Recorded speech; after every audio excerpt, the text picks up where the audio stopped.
İşğalı şərtləndirən amillər kimi antiterror əməliyyatını da zəruri edən amillər var idi. Bu, bizim tarixi missiyamız idi. Suverenliyimizin bərpası regionda yeni reallıqlar yaratdı və qarşı tərəf bu reallıqlarla barışmağa məcbur oldu.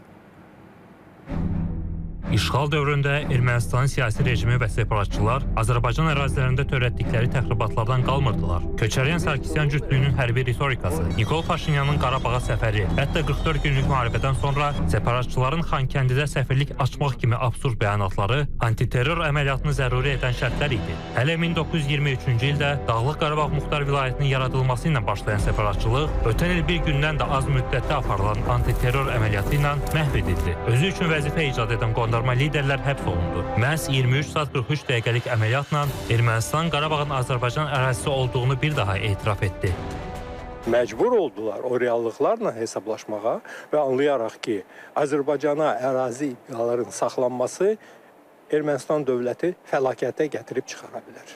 Azərbaycana xoş münasibəti olanlar qürur hissi keçirirlər və bilirlər ki, onların güclü Azərbaycan kimi dostu var.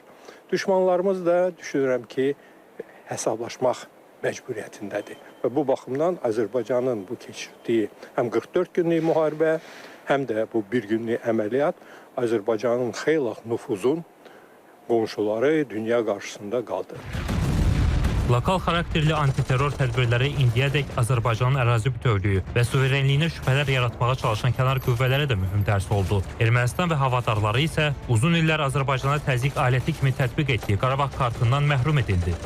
Digər reallıq da odur ki, əlbəttə ki, bir sıra dövlətlər, beynəlxalq təşkilatlar bizə qarşı qərəzli addımlar atır, ssenarilər, planlar qurur.